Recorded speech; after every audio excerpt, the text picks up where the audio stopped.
नमस्ते। चलिए बिना किसी लाग लपेट के आज के इस बेहद दिलचस्प विश्लेषण की शुरुआत करते हैं। आज हम बात करने वाले हैं वैश्विक कूटनीति के एक ऐसे रिकॉर्ड की जिस पर शायद आपका ध्यान गया भी हो और नहीं भी। हम चर्चा करेंगे प्रधानमंत्री नरेंद्र मोदी को दिए गए अंतर्राष्ट्रीय नागरिक सम्मानों की अभूतपूर्व संख्या के बारे में। ये पूरा विश्लेषण आपको इन सम्मानों के पीछे की असल कूटनीतिक कहानी समझने में मदद करेगा। आज की हमारी इस चर्चा के 4 मुख्य हिस्से होंगे। पहला, ये रिकॉर्ड कूटनीतिक दौड़ आखिर है क्या? दूसरा, हाल ही में मिले टॉप 5 राजकीय सम्मान कौन से हैं? तीसरा, मुस्लिम बहुल देशों से मिले पुरस्कार। और अंत में हम समझेंगे कि इन सब का रणनीतिक वैश्विक महत्व क्या है। तो चलिए आगे बढ़ते हैं। भाग 1, एक रिकॉर्ड कूटनीतिक दौड़। इन सम्मानों का असली मतलब समझने के लिए हमें सबसे पहले इसके बड़े पैमाने को देखना होगा। जरा इस नंबर पर गौर कीजिए, 32। जी हां, 32। आधिकारिक आंकड़ों के मुताबिक मई 2026 तक प्रधानमंत्री को 32 वैश्विक सम्मान प्राप्त हो चुके हैं। मतलब इतिहास में कोई भी भारतीय नेता इंटरनेशनल लेवल पर इतना सम्मानित नहीं हुआ है। ये नंबर अपने आप में एक बहुत बड़ा ऐतिहासिक माइलस्टोन है। और सबसे कमाल की बात तो यह है कि ये सम्मान किसी एक क्षेत्र तक सीमित नहीं है।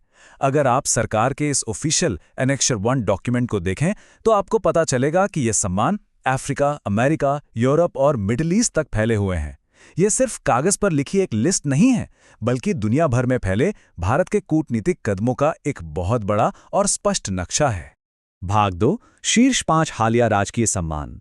चलिए अब उस बड़े नक्शे से थोड़ा जूम इन करते हैं और हालिया माइक्रो डिप्लोमेसी पर फोकस करते हैं।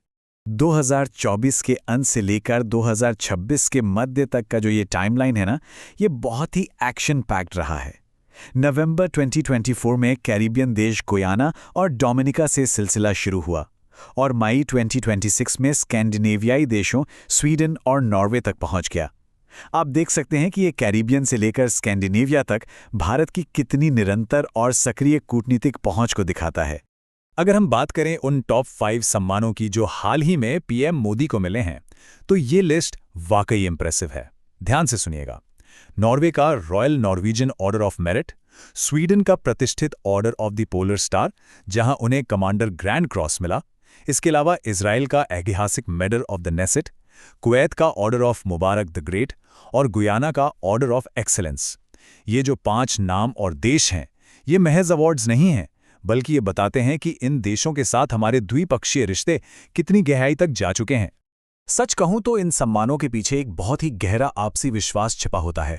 जब प्रधानमंत्री को रूस का सर्वोच्च नागरिक सम्मान ऑर्डर ऑफ सेंट एंड्रू मिला था, तो उन्होंने अपने भाषण में एक बड़ी अहम बात कही थी।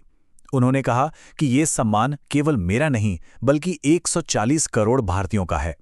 ये शब्द आपसी सहयोग और उस ऐतिहासिक दोस्ती को रेखांकित करते हैं जिसे हम इन सभी कूटनीतिक मुलाकातों में एक कॉमन धागे की तरह देख सकते हैं। अच्छा, इन अवार्ड्स का सिर्फ राजनीतिक ही नहीं बल्कि एक भारी सांस्कृतिक महत्व भी होता है। उदाहरण के लिए मिस्र के इस ऑर्डर ऑफ द नाइल को ही ले लीजिए। ये कोई मामूली मेडल नहीं है, ये शुद्ध सोने का एक कॉलर है जिस पर फिरौन के प्रतीक बने हैं जो सुरक्षा, समृद्धि और धन को दर्शाते हैं। ये इस बात का सबूत है कि जब 2 देश कूटनीतिक मंच पर मिलते हैं तो वहां कितना गहरा पारंपरिक सम्मान और अर्थ निहित होता है। भाग 3, मुस्लिम बहुल देशों के पुरस्कार। यहां पर एक बेहद खास और दिलचस्प भू राजनीतिक एंगल उभरकर सामने आता है। क्या आपको पता है कि पिछले 1 दशक में 8 अलग-अलग मुस्लिम बहुल देशों ने बेहद गर्मजोशी भरी राजकीय यात्राओं के दौरान अपने सर्वोच्च नागरिक सम्मान प्रदान किए हैं? एक बार ये लिस्ट देखिए। सऊदी अरब, अफगानिस्तान, फिलिस्तीन, यूएई, मालदीव, बहरीन, मिस्र और कुवैत। एक के बाद एक 8 देश। ये स्पष्ट रूप से दिखाता है कि मिडिल ईस्ट और उसके बाहर भारत की विदेश नीति कितनी मजबूत और प्रभावी हो गई है। और यहीं पर विश्लेषक एक बड़े ही स्पष्ट विरोधाभास की ओर इशारा करते हैं। मीडिया रिपोर्ट्स के अनुसार एक तरफ जहां इन 8 इस्लामी राष्ट्रों के साथ भारत की विदेश नीति बेहतरीन मुकाम पर है, वहीं दूसरी तरफ घरेलू मोर्चे पर नीतियों को लेकर काफी अलग तस्वीर देखने को मिलती है। घर के भीतर नागरिकता संशोधन अधिनियम, 3 तलाक, वक्फ संशोधन बिल और समान नागरिक संहिता जैसी नीतियों पर हमने तीखी बहस देखी है। मतलब अंतर्राष्ट्रीय मंच पर जो कूटनीतिक सफलता दिखती है, उसका कॉन्ट्रास्ट घरेलू राजनीतिक बहसों के साथ बिल्कुल साफ नजर आता है। भाग 4, रणनीतिक वैश्विक महत्व। चलिए अब फिर से जूम आउट करते हैं और समझते हैं कि वैश्विक मान्यता की इस लंबी चौड़ी लिस्ट के असल मायने क्या हैं। देखिए, ये 32 पुरस्कार महज शोकेस में सजाने के लिए नहीं हैं। ये 4 बहुत अहम काम करते हैं। पहला, ये दुनिया में भारत की सॉफ्ट पावर को और पुख्ता करते हैं। दूसरा, अगर आप ध्यान दें तो ये सम्मान अक्सर रक्षा और व्यापार की अहम रणनीतिक साझेदारियों के समय ही मिलते हैं। तीसरा, ये ग्लोबल गवर्नेंस में भारत की एक मजबूत प्रोफाइल पेश करते हैं। और चौथा, ये हमारे अलग अलग देशों के साथ द्विपक्षीय गठबंधनों को मजबूत बनाते हैं।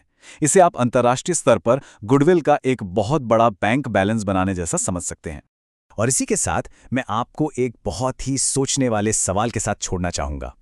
जैसे जैसे भारत का ये कूटनीतिक दायरा बढ़ता जा रहा है, इन वैश्विक सम्मानों से जो ये ऐतिहासिक अंतर्राष्ट्रीय गुडविल कमाई गई है, उसका इस्तेमाल आने वाले कल की भू राजनीति में कैसे किया जाएगा? इस तेजी से बदलती और जटिल होती दुनिया में क्या ये सम्मान भविष्य के रणनीतिक गठबंधनों की दिशा तय करेंगे? आप इस बारे में क्या सोचते हैं? इस विश्लेषण में हमारे साथ जुड़ने के लिए आपका बहुत बहुत धन्यवाद।